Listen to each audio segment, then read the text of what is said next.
कृष्णा नमो ओम विष्णुपादाय कृष्ण प्रेष्ठाय भूतले श्रीमते भक्ति वेदांता स्वामिनिति नामिने हरे कृष्ण कृष्ण कृष्ण हरे हरे हरे राम राम राम हरे हरे। श्रील ऐसी भक्ति वेदांत स्वामी प्रभुपाद की जय। आचार्य महात्मा गांधी जी की जय। भगवद गीता 2020 में आपका स्वागत है। आज की श्लोक संख्या 7वें अध्याय का 17वां श्लोक। पिछले श्लोक में भगवान ने 4 प्रकार के मनुष्यों का वर्णन किया था जो उनके मार्ग का अनुसरण करते हैं, जो भगवान की शरण स्वीकार करते हैं, ग्रहण करते हैं और भगवान की सेवा करते हैं। ये सभी मनुष्यों को भगवान ने कहा कि वे सुकृति करने वाले हैं, अच्छे कर्म पुण्य कर्म करने वाले हैं, इसीलिए उन्हें भगवान की शरण प्राप्त होती है। वे उसकी योग्यता पात्रता पाते हैं भगवान की शरण प्राप्त करने की। चतुर्विधा भजन्ते माम जना सुकृतिनोर्जुन आर्तो जिज्ञासुरर्थार्थी ज्ञानी च भरतर्षभ। चतुर्विधा 4 प्रकार के भजन थे मेरे मार्ग माम अर्थात भगवान श्री कृष्ण का। जना मनुष्य सुकृतिनो पुण्य कर्म करने वाले हे अर्जुन। आर्त अर्थात जो मनुष्य भयग्रस्त है, विपदाग्रस्त है, कठिनाई में है और भगवान से अपनी सुरक्षा की, अपनी संरक्षण की, अपनी चिंता से मुक्ति का मार्ग की प्रार्थना करता है। जिज्ञासु जो अध्यात्म को जानना चाहता है, भगवान को, योग को, भक्ति को, ज्ञान को, सब कुछ जानना चाहता है। अर्थार्थी जिसे धन संपदा वैभव ऐश्वर्य अत्यंत प्रिय है और वह ये सब केवल भगवान श्री कृष्ण से प्राप्त करना चाहता है, अन्य देवी देवताओं से नहीं। ये चारों प्रकार के जो मनुष्य हैं ये भगवान के भक्त हैं, पुण्य कर्म करने वाले हैं। ये अपनी इच्छा, अपनी जो कुछ भी उनकी कामनाएं हैं वे कामना केवल और केवल भगवान श्री कृष्ण से प्राप्त करना चाहते हैं, अन्य देवी देवता यक्ष राक्षसों इनसे नहीं। और अंत में भगवान कहते हैं ज्ञानी। ज्ञानी क्या चाहता है? ज्ञानी ना तो सुरक्षा चाहता है, न ज्ञान प्राप्त करना चाहता है। वो तो ज्ञान की परम अवस्था तक पहुंच चुका है, इसीलिए उसका वह ज्ञानी कहलाता है। और ना वह संपदा चाहता है। तो वह क्या चाहता है? वह केवल भगवान का प्रेम चाहता है और भगवान की सेवा करना चाहता है। तो ज्ञानी वह अवस्था है जो ये पहले के 3 श्रेणी के मनुष्य अपनी कमजोरियों को उनके ऊपर विजय प्राप्त करके वे ज्ञानी में परिवर्तित हो जाते हैं। भगवान ने यहाँ पर ज्ञानी जो श्रेणी है इसके लिए विशेष अपना उनका स्नेह भगवान ने अगले श्लोक में बताया है, जिसकी आज हम चर्चा करेंगे। यहाँ पर मैं ये बता दूं कि इस्कॉन में ज्ञानी को बहुत निम्न और नीचे स्तर पे देखा जाता है और 7वें अध्याय के 16वें और 19वें श्लोक को जोड़ करके ये अर्थ निकाला जाता है कि जो ज्ञानी है उसे अनेकों जन्म के बाद में यह समझ में आता है कि वासुदेवम सर्वमिति स महात्मासु दुर्लभ है, जबकि ऐसा इन दोनों श्लोकों का कोई अर्थ नहीं है। 19वें श्लोक का क्या अर्थ है वो आगे आने ही वाला है, हम तब वहां पे चर्चा कर लेंगे। बाकी भक्त अलग से यहाँ पर भगवान ने नहीं लिखा है। देखिए, आर्त है, जिज्ञासु है, अर्थार्थी है, ज्ञानी है। 5वीं श्रेणी भगवान ने भक्त की यहाँ पर बनाई नहीं है। तो जो भक्त है वह भी इन्हीं 4 श्रेणियों में से है। भगवान ने आगे आने वाले किसी भी श्लोक में ऐसा कोई नहीं कहा है, उल्लेख नहीं किया है कि 5वीं श्रेणी है जो भक्त है, ऐसा नहीं कहा है। तो भक्त भी इन्हीं 4 श्रेणियों में से है। और जहां तक मैं समझता हूँ भक्त अपने आप को पहली दूसरी श्रेणी में नहीं रखना चाहेगा कि वह भगवान से कुछ कामना के कारण भक्ति करता है। यदि भक्त अपने आप को अकारण ही भक्ति कर रहा है तो वह अपने आप को ज्ञानी की श्रेणी में ही रख पाएगा, क्योंकि केवल ज्ञानी ही भगवान का अकारण ही अनुसरण करते हैं, उनकी सेवा करते हैं और उनके मार्ग पर चलते हैं। तो भक्त इस बात को समझ नहीं रहे इस्कॉन के कि उनकी और ज्ञानी की एक ही श्रेणी है, फिर भी वे ज्ञानी की निंदा करते रहते हैं। आज के श्लोक में 7वें अध्याय के 17वें श्लोक में भगवान ज्ञानी की विशेष स्थिति बताएंगे। क्या है वो हम यहीं पर चर्चा करते हैं। 7वें अध्याय का 17वां श्लोक। तेषां ज्ञानी नित्य युक्तः एक भक्तिर्विशिष्यते प्रियो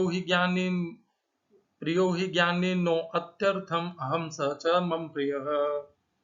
हिंदी अनुवाद गीता यथारूप श्रील प्रभुपाद। इनमें से जो परम ज्ञानी है और शुद्ध भक्ति में लगा रहता है वह सर्वश्रेष्ठ है, क्योंकि मैं उसे अत्यंत प्रिय हूँ और वह मुझे प्रिय है। English translation Gita as it is Swami Prabhupada. Of these, the wise who is in full knowledge in union with me through pure devotional service is the best, for I am very dear to him and he is very dear to me.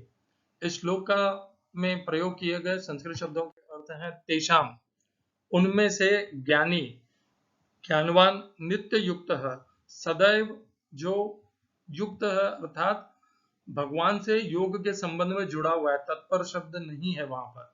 युक्त शब्द योगियों के संबंध में आता है। योगी और युक्त एक ही समानार्थी शब्द होते हैं।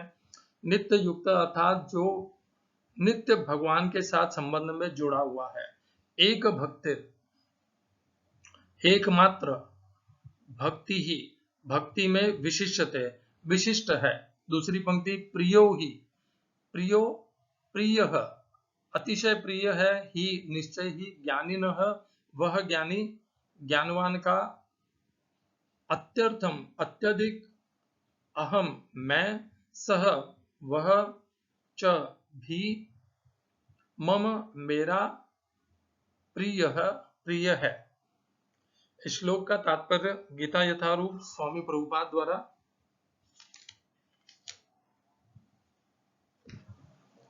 भौतिक इच्छाओं के समस्त कलमश से मुक्त, आर्त जिज्ञासु, धनहीन तथा ज्ञानी ये सब शुद्ध भक्त बन सकते हैं, किंतु इनमें से जो परम सत्य का ज्ञानी है और भौतिक इच्छाओं से मुक्त होता है वही भगवान का शुद्ध भक्त हो पाता है। इन चार वर्गों में से जो भक्त ज्ञानी है और साथ ही भक्ति में लगा रहता है वह भगवान के कथनानुसार सर्वश्रेष्ठ है। ज्ञान की खोज करते रहने से मनुष्य को अनुभूति होती है कि उसका आत्मा उसके भौतिक शरीर से भिन्न है। अधिक उन्नति करने पर उसे निर्विशेष ब्रह्म तथा परमात्मा का ज्ञान होता है। जब वह पूर्णतया शुद्ध हो जाता है तो उसे ईश्वर के नित्य दास के रूप में अपनी स्वाभाविक स्थिति की अनुभूति होती है। इस प्रकार शुद्ध भक्त की संगति से आर्त जिज्ञासु, धन का इच्छुक तथा ज्ञानी स्वयं शुद्ध हो जाते हैं, किंतु प्रारंभिक अवस्था में जिस व्यक्ति को परमेश्वर का पूर्ण ज्ञान होता है और साथ ही जो उनकी भक्ति करता रहता है वह व्यक्ति भगवान को अत्यंत प्रिय होता है। जिसे भगवान की दिव्यता का शुद्ध ज्ञान प्राप्त होता है वह भक्ति द्वारा इस तरह सुरक्षित रहता है कि भौतिक कल्मश उसे छू भी नहीं पाते।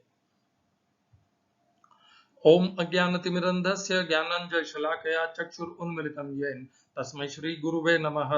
एकम शास्त्रम देवकी पुत्र गीतम, एक ही शास्त्र श्रीमद् भगवद गीता, और किसी शास्त्र के अध्ययन की आवश्यकता नहीं है। एको देवो देवकी पुत्र एवं, एक ही भगवान श्री कृष्ण, अन्य देवी देवताओं के पास जाने का कोई लाभ नहीं है, कोई औचित्य भी नहीं है। एको मंत्र तस्य नामानि यानि, एक ही मंत्र भगवान श्री कृष्ण के नाम का महामंत्र। कर्मापेकम तस्य देवस्य सेवा, कृष्णाय वासुदेवाय देवकी नंदनाय च नंद गोप कुमाराय गोविंदाय नमो नमः।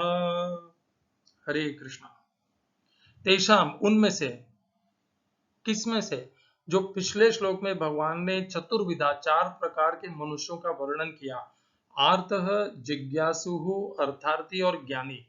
इन चारों में से जो ज्ञानी है उसके लिए अब भगवान ये श्लोक बता रहे हैं। तेषाम ज्ञानी, तो ज्ञानी आ गया।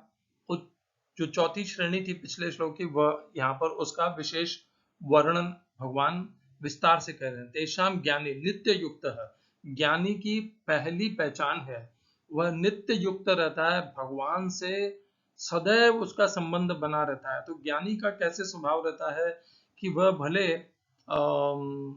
जो भी वह कार्य करे भौतिक स्तर पर, परंतु उसका मन, उसकी बुद्धि सदैव भगवान श्री कृष्ण से जुड़ी रहती है, संबंध अचल रहता है, अटल रहता है। जैसे मीराबाई है। मैं नहीं कहता हम सबको मीराबाई बनना है, काम काज छोड़ देना, ऐसा नहीं कहना चाह रहा, मैं एक उदाहरण दे रहा हूँ। जो भी मनुष्य जो सोते जागते, उठते बैठते, सांस लेते सांस छोड़ते, खाते पीते कार्य करते, व्यापार करते, नौकरी करते सदैव भगवान को अपने मन में बसा के रख सकता है, वह नित्य युक्त कहलाता है।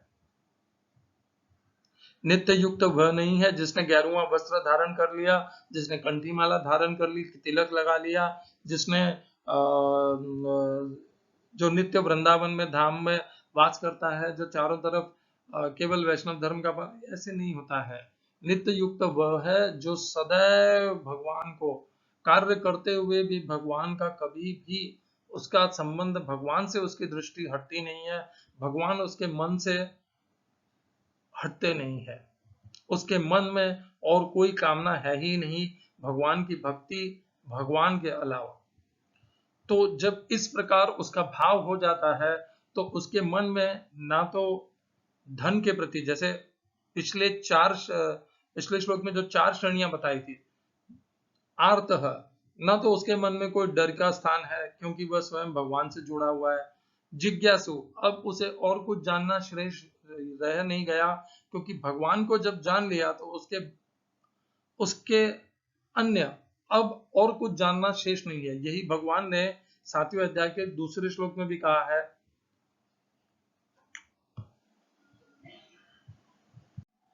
ज्ञानम ते हम स विज्ञानम इदम वक्ष्याम्य शेषतः यज्ञात्वा नेह भूयो न ज्ञातव्यम अवशिष्यते। मैं जो अभी ज्ञान बता रहा हूं, अर्थात भगवान को जो जान लेता है उसे और कुछ जानना शेष नहीं रह जाता। तो ना तो उसे जिज्ञासा है, ना उसे उसके मन में कोई धन संपदा, ऐश्वर्य, भूमि, जमीन, किसी की भी कोई कामना नहीं है। जब कुछ भी कामना नहीं है तो उसके पास क्या है? केवल एकमात्र भगवान की कामना है, भगवान से प्रेम है, भगवान का रस है, भक्ति का रस है। तो ये जो विशेष अवस्था है, ज्ञानी पहले की 3 श्रेणियों में जो कमजोरियां हैं उनको लांग गया है, वह पूर्ण शुद्ध भक्त है। न कोई कामना है, न कोई अहंकार है, न कुछ है, वह भगवान का है और भगवान उसके हैं, ऐसा भाव है उसका। एक भक्त, वह केवल और केवल भगवान श्री कृष्ण की भक्ति करता है, समस्त कार्यकलापों को करता हुआ भी वह सदैव भगवान से ही जुड़ा रहता है।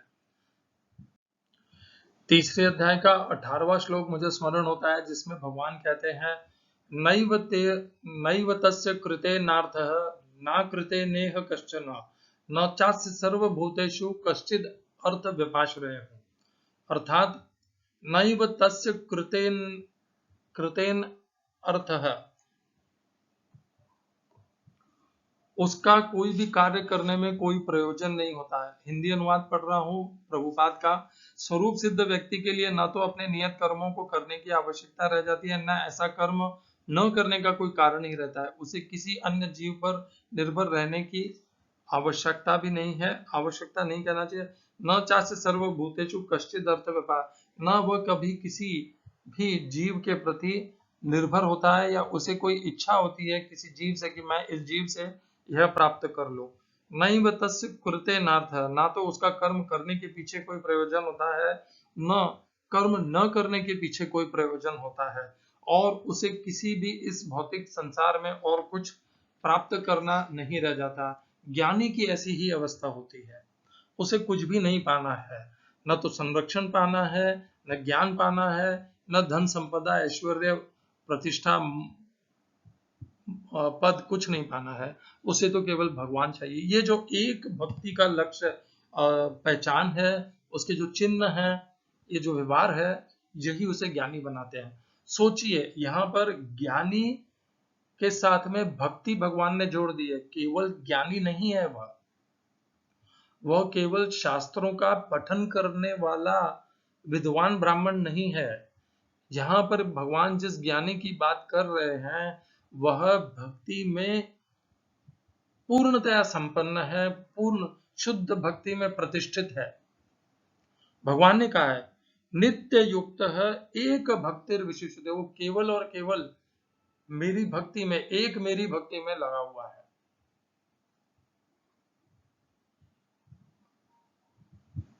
तो पहली बार भगवान ने ज्ञानी को भक्ति में जोड़ दिया। हम सोचते हैं कि जो ज्ञान योगी है वो केवल ज्ञान की ही बातें करता नहीं, भगवान ने स्वयं यहाँ पर ज्ञानी को भक्ति से जोड़ा है।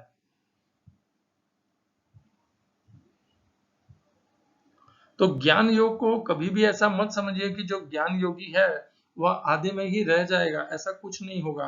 भगवान की कृपा से सब कोई तर जाएंगे, कर्म योगी भी तर जाएगा, भक्त योगी भी तर जाएंगे और ज्ञान योगी भी तर जाएंगे, और है सब एक ही। सभी ज्ञान योगी इस ज्ञानी की श्रेणी में आते हैं, वह भले कर्म योगी हो, भक्ति योगी हो या ज्ञान योगी हो, आते इस एक ही श्रेणी में है, क्योंकि ना तो वो आर्त है, न जिज्ञासु है, न अर्थार्थी है, वो ज्ञानी है। बस उनको ज्ञान का, उनका ज्ञान को संपन्न करने के उनके मार्ग भिन्न भिन्न है। एक कर्मयोग से साधना करके भगवान को पाना चाहता है, एक भक्ति योग से, और तीसरा ज्ञान योग से भगवान को प्राप्त करना चाहता है। भक्ति है उनमें, उनका झुकाव है। भगवान उस अहंकारी ज्ञानी के विषय में नहीं कह रहे जो शास्त्रों का अध्ययन करने के बाद भी भगवान को नकारता है, अपने आप को बुद्धिमान और गर्वित महसूस करता है, वैसे ज्ञानी का यहाँ पर वर्णन नहीं हो रहा है। यहाँ पर उस ज्ञानी का वर्णन हो रहा है जो भगवान से नित्य एक भक्ति में जुड़ा हुआ है और कोई उसकी इच्छा ही नहीं रह गई है, ना कोई कामना रह गई है। ऐसा ज्ञानी क्या होता है? दूसरी पंक्ति में भगवान कहते हैं, प्रियो ही ज्ञानी नो अत्यर्थम, वह ज्ञानी मुझसे अत्यधिक प्रेम करता है, सच मम प्रिय है, और वह भी मुझे अतिशय प्रिय है। भक्ति योगी जीवन भर यह प्रयत्न करता रहता है कि मैं भगवान का प्रिय हो जाऊं, और ज्ञानी यह सरलता से, यहाँ पर भगवान ने कहा है कि चूंकि वह भगवान की एक भक्ति में लगा हुआ है, इसीलिए वह, उसे केवल भगवान ही प्रिय है, नित्य युक्त है एक भक्ति ही, तो उसे केवल भगवान ही प्रिय है। और जिन भी भक्तों को केवल भगवान प्रिय होते हैं, वे भगवान को अतिशय प्रिय होते हैं। 9वें अध्याय के 29वें श्लोक में भगवान कहते हैं, समोहम सर्वभूतेषु न मे द्वेषोस्ति न प्रियः। दूसरी पंक्ति, ये भजन्ति तू माम भक्त्या, यदि तू मेरा अनुसरण करेगा, मेरी शरण स्वीकार करेगा भक्ति से, मयि ते तेषु चाप्यहम्, मैं भी तुझे प्रत्युत्तर में उतना ही प्रेम और स्नेह प्रदान करूंगा। तो जब ज्ञानी भक्ति के द्वारा, भक्ति से भगवान से अत्यधिक प्रेम करता है, तो भगवान भी उसे अत्यधिक प्रेम करते हैं। इसमें कोई संदेह नहीं है, कोई संशय नहीं है। ज्ञानी को निम्न नहीं समझना चाहिए। यहाँ पर जिस ज्ञानी का वर्णन हो रहा है वह भक्ति युक्त ज्ञानी का वर्णन हो रहा है, शुद्ध शास्त्रीय ज्ञानी का वर्णन नहीं हो रहा है। परंतु यह श्लोक इस्कॉन में कभी चर्चा में लिया ही नहीं जाता, क्योंकि इस्कॉन में ज्ञानी को नीचे दिखाने का ही प्रयोजन बना हुआ है इस्कॉन में, और ज्ञानी को नीचे दिखाना है तो 17वें और 18वें श्लोक को छोड़ दिया जाता है, सातवें अध्याय के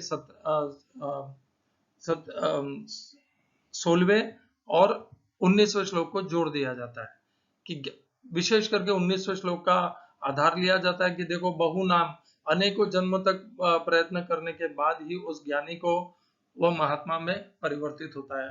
और ऐसा भी प्रस्तुत किया जाता है कि भक्त एक ही जन्म में हो जाता है, ऐसा भगवान ने कहीं नहीं लिखा है। ऐसा भगवान ने कहीं नहीं लिखा है कि बस एक बार में ही शुद्ध हो जाओगे। इस श्लोक को हम ज्ञानी का और ज्ञान का प्रभाव अच्छे से समझने के लिए इसे जोड़ेंगे हम।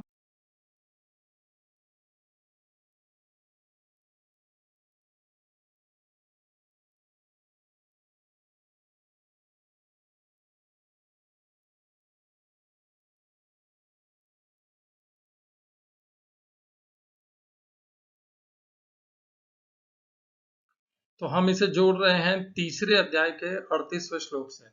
तीसरे अध्याय के 38वें श्लोक में ज्ञान के विषय में भगवान कहते हैं, न हि ज्ञानेन सदृशं पवित्रम इह विद्यते तत्स्वयं योग संसिद्धः कालेनात्मनि विन्दति।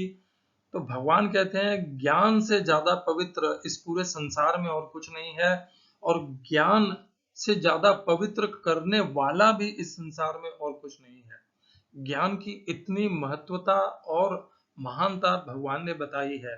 ज्ञान से ही समस्त पाप कर्मों का निवारण होता है। इसके पहले श्लोक में भगवान कहते हैं, 36वें श्लोक में भगवान कहते हैं, अपि चेदसि पापेभ्यः सर्वेभ्यः पापकृत्तमः सर्वं ज्ञानप्लवेनैव व्रजिनं सन्तरिष्यसि।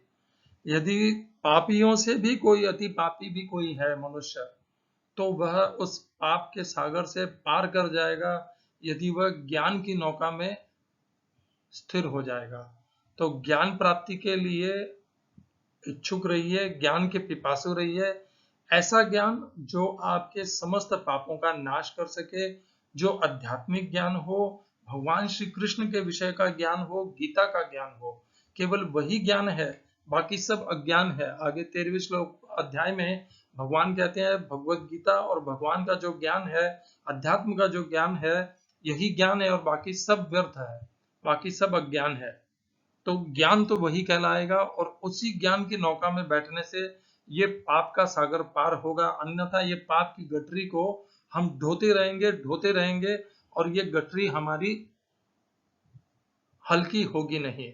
इस पाप की गठरी को हल्की करना है तो उसका सरल सीधा उपाय भगवान ने 3रे अध्याय के 36वें श्लोक में बताया है, अपि चेद असि पापेभ्यः, यदि तुम समस्त पाप करने वालों में भी सबसे पापी हो, अपि चेद असि पापेभ्यः सर्वेभ्यः पापकृत्तमः, पाप करने वालों में भी यदि तुम सबसे ज्यादा भयंकर हो, सर्वम ज्ञान प्लवेनैव, ज्ञान रूपी नौका में बैठने से व्रजिनम संतरिष्यसि, तुम उस पाप के सागर से पार हो जाओगे। ये भगवान के वचन है, ये भगवान का मार्गदर्शन है, हमें इस मार्ग का अनुसरण करना चाहिए, ज्ञान की सदैव आदर करना चाहिए, सम्मान करना चाहिए। आज हम जब भगवत गीता की चर्चा करते हैं, कहाँ से कथा सुनते हैं, तो वो सब भी ज्ञान के प्रभाव से ही संभव होते हैं। यदि ज्ञान नहीं होता तो हम भगवत गीता को नहीं समझ पाते, उसे अपना नहीं पाते, उसे आचरण व्यवहार में भी नहीं उतार पाते। तो ज्ञान को व्यर्थ समझना, उसकी निंदा करना तो मूर्खता के अलावा और कुछ हो नहीं सकता। 3रे अध्याय के 38वें श्लोक में भगवान ने ज्ञान से ज्यादा पवित्र और कुछ है ही नहीं, यह भी कहा है। तो यही बातों को कह के वापस आ जाते हैं पुनः 7वें अध्याय के 17वें श्लोक में, जिसमें भगवान कहते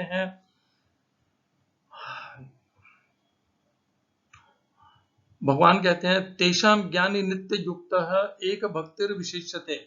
तो ज्ञानी की ये जो एक भक्ति का ये जो व्यवहार है, नित्य युक्त रहने का जो उसका आचरण है, ये ज्ञान के कारण ही वह इस विशेष अवस्था में पहुंच पाया है। ज्ञान ही वह सीढ़ी है जिससे समस्त पापों से मुक्त हो करके वह ज्ञानी भगवान की नित्य युक्त एक भक्ति में स्थिर हो पाया है। क्योंकि जब तक पाप का सागर कटेगा नहीं, तब तक भगवान की एकनिष्ठ भक्ति प्राप्त होगी नहीं।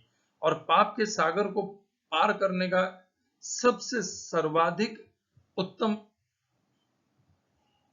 साधन भगवान ने बताया 3रे अध्याय के 36वें श्लोक में, वह है ज्ञान। और यह ज्ञान प्राप्त कैसे होता है? यह ज्ञान अपने आप पुस्तकें पढ़ने से प्राप्त नहीं होता, यह ज्ञान भी भक्ति से ही प्राप्त होता है। 10वें अध्याय में भगवान कहते हैं, तेषाम सतत युक्तानां भजतां प्रीतिपूर्वकं ददामि बुद्धि योगम तम येन माम उपयान्ति ते, तेषाम एवानुकंपार्थम अहम अज्ञानजं तमः नाशयाम्यात्म भावस्तः ज्ञान दीपेन भास्वताः। यह ज्ञान पुस्तकों पढ़ने से नहीं प्राप्त होता, शास्त्र पढ़ने से ज्ञान नहीं होता प्राप्त।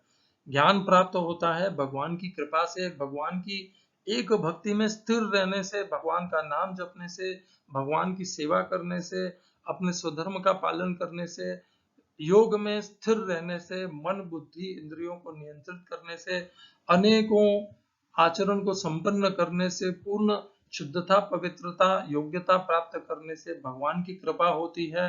भगवान पहले तो बुद्धि योग प्रदान करते हैं और फिर उनके हृदय में जितना भी अज्ञान है, उस सब का ज्ञान रूपी प्रकाश को प्रज्वलित करके उसके हृदय के भीतर समस्त अंधकार और अज्ञान का नाश कर देते हैं।